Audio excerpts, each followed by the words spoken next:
You've probably slipped out of a party early or closed a chat without announcing it and then replayed it later, wondering if you were rude, cold, or avoidant. People misunderstand this behavior all the time.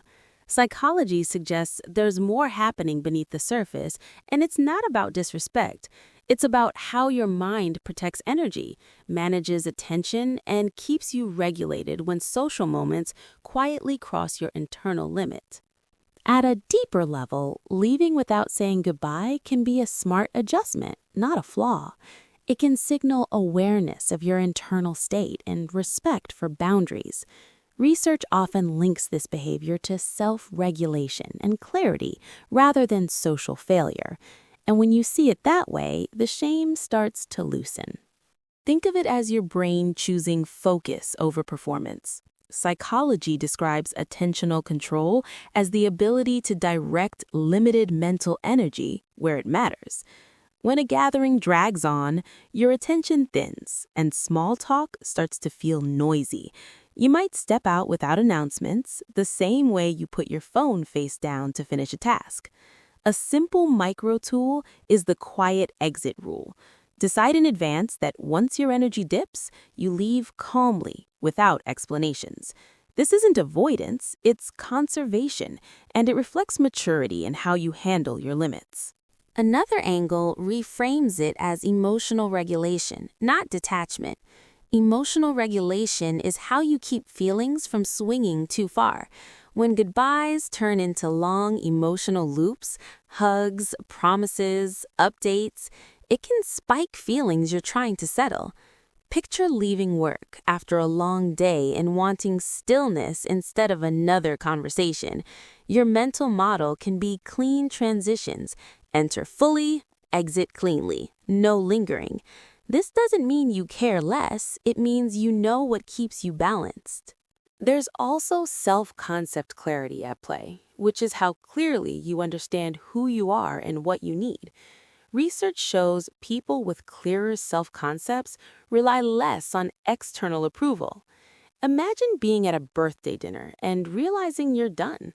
You don't need to announce it to feel valid. A micro tool here is the internal check. Ask, am I leaving to escape judgment or to honor my state? When it's the second, that's strength, not coldness. Sometimes it's about cognitive offloading, which is your brain reducing extra tasks so it can recover. Saying goodbye requires planning, words, timing, reactions. By leaving quietly, you reduce load, like setting reminders instead of remembering everything. Picture walking home without music, just to let thoughts settle. That simplicity helps your nervous system reset. This is not indifference, it's efficiency, and many people do it intuitively. Finally, consider social comparison pressure. Psychology suggests constant comparison drains energy. When you say goodbye, you invite questions like, why so early, or where to next?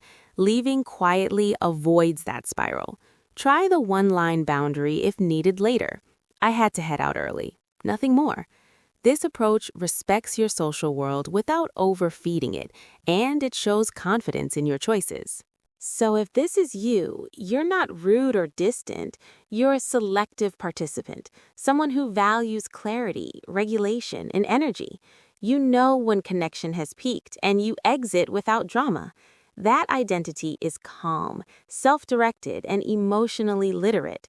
It compresses attention control, emotional balance, clear self-concept, and low comparison into one simple behavior.